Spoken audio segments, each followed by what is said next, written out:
राहुल अपने घर से दूर दिल्ली में जॉब करता है। वो एक प्राइवेट बैंक में मैनेजर है। एक दिन सुबह सुबह उसकी माँ का फ़ोन आता है। वो उसे बताती हैं कि उन्होंने उसके लिए एक लड़की पसंद की है जो दिल्ली में ही रहती है और उनकी एक सहेली की बेटी है। लड़की का नाम सलोनी है और वो किसी रेडियो स्टेशन में जॉब करती है। वो राहुल से कहती हैं संडे वाले दिन वो उन लोगों से मिल आए। अगर वो दोनों एक दूसरे को पसंद करते हैं तो फिर शादी की बात आगे बढ़ाई जाएगी।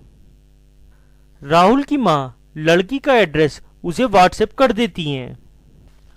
संडे को जब राहुल उन लोगों के घर पहुंचता है तो वो देखता है कि एक कोठी नुमा विशाल घर होता है जहां पर दो कार, एक इनोवा और एक स्विफ्ट डिजायर के साथ साथ दो रॉयल एनफील्ड बुलेट मोटरसाइकिल भी खड़ी होती हैं, जिनमें एक थंडरबर्ड और दूसरी आर्मी बुलेट होती है। इसके साथ ही वहां एक सफेद रंग की एक्टिवा स्कूटी भी होती है। राहुल जब घर के अंदर जाता है तो वो देखता है घर काफी सुंदर होता है और काफी अच्छी तरह सुसज्जित भी होता है। लड़की के माता पिता नरेश जी और रत्ना जी काफी सम्मान के साथ उसकी आवभगत करते हैं, पर उसकी आंखें तो सलोनी का इंतजार कर रही थी और थोड़ी देर बाद उसका इंतजार खत्म होता है। स्काई ब्लू रंग की साड़ी पहने सलोनी उसके सामने प्रकट होती है। लंबे सुनहरे बाल, गहरी भूरी आंखें, दूध जैसा साफ रंग, इसके साथ ही बेहद ही आकर्षक चेहरा। राहुल को यकीन नहीं होता कि इतनी सुंदर लड़की उसकी पत्नी बनने वाली है। थोड़ी देर कुछ औपचारिक बातें करने के बाद सलोनी की मां उन दोनों को अकेले में बात करने के लिए छत पर भेज देती हैं। राहुल और सलोनी वहां पर काफी खुलकर एक दूसरे से बातें करते हैं।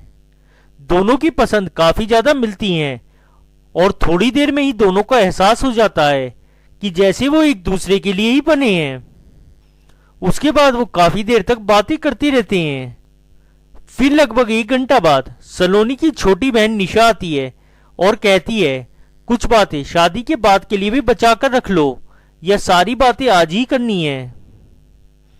फिर वो दोनों नीचे आ जाते हैं। सभी खुश होते हैं कि दोनों ने एक दूसरे को पसंद कर लिया है। राहुल अपनी मां को भी फोन कर कर बता देता है कि लड़की उसे काफी पसंद है।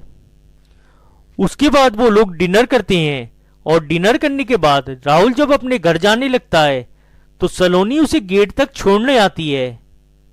वो लोग अगले संडे घूमने का प्रोग्राम बनाते हैं। राहुल सलोनी से कहता है कि यहाँ उसके पास अपना कोई व्हीकल नहीं है तो वो अपनी एक्टिवा स्कूटी साथ ले आए, उन्हें घूमने में आराम रहेगा। सलोनी मुस्कुराती हुई पूछती है उसे कैसे पता कि उसके पास स्कूटी है। राहुल कहता है मैंने पार्किंग में तुम्हारी स्कूटी खड़े हुए देखी है। सलोनी कहती है ठीक है, मैं ले आऊंगी। फिर अगले संडे की शाम राहुल काफी अच्छी तरह से तैयार होकर सलोनी से मिलने के लिए पहले से तय किए गए पॉइंट पर पहुंच जाता है। वह हर एक्टिवा स्कूटी को ध्यान से देखता है कि कब सलोनी आए। अचानक उसे एक आवाज सुनाई देती है, डुक डुक डुक डुक डुक डुक डुक। वो देखता है थंडरबर्ड रॉयल एनफील्ड उसके पास आकर रुकती है और वो हैरान रह जाता है क्योंकि ये बाइक और कोई नहीं बल्कि सलोनी चला रही होती है। सलोनी ने नीले रंग की जीन्स और टी शर्ट पहनी होती है। राहुल को काफी अजीब लगता है कि उसकी मंगेतर बुलेट जैसी दमदार बाइक चला रही है जबकि वो सिर्फ स्कूटी ही चलाना जानता है। सलोनी कहती है राहुल पीछे बैठो, घूमने चलते हैं।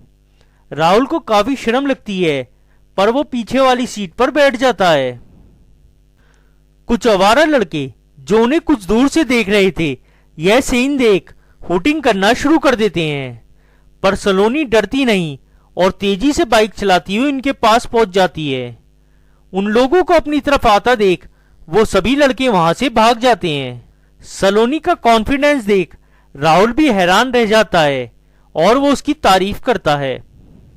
सलोनी कहती है ये पहली बार नहीं है, इस तरह के लोगों से रोज ही वास्ता पड़ता है। इन्हें कैसे हैंडल करना है मैं अच्छी तरह से जानती हूँ। आप चिंता मत करो। आपकी होने वाली पत्नी काफी स्ट्रोंग है और वो अपना ही नहीं आपका भी ख्याल अच्छी तरह से रख सकती है। उसके बाद सलोनी बाइक को गुरुग्राम की तरफ मोड़ देती है और ट्रैफिक को पार करते हुए हाईवे पर आ जाती है, जहां पर उसकी बाइक की स्पीड 100 किलोमीटर प्रति घंटा से भी ज्यादा की रफ्तार पर होती है। इससे राहुल काफी डर जाता है और बाइक कम स्पीड पर चलाने के लिए कहता है। सलोनी कहती है चिंता की कोई बात नहीं, वो पहली बार बाइक नहीं चला रही, वो बाइक से काफी बड़े बड़े टूर कर चुकी है। थोड़ी दूर चलने के बाद वो एक रेस्टोरेंट पर रुकती है। वो दोनों वहां पर काफी देर तक बातें करते रहते हैं और हल्का फुल्का कुछ खाने के बाद वो वापस लौटने की सोचते हैं।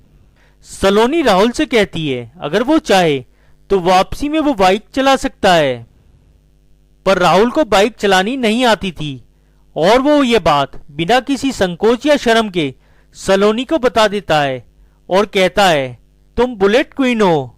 अगर तुम्हें लगता है कि मैं तुम्हारे लायक नहीं तो भी देर नहीं हुई है, तुम शादी के लिए मना कर सकती हो।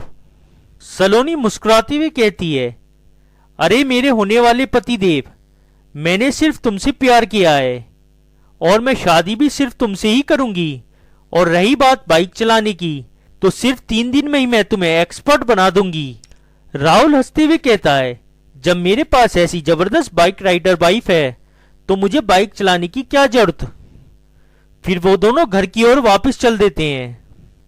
दोस्तों हम इस कहानी को यहीं विश्राम देते हैं, पर सलोनी और राहुल की काफी सारी बाइक राइडिंग स्टोरी अभी आनी बाकी हैं, जिन्हें सबसे पहले देखने के लिए आज ही आप हमारा चैनल सब्सक्राइब कर लें। साथ ही फीमेल बाइक राइडर की ये स्टोरी अपने सभी दोस्तों के साथ शेयर करें।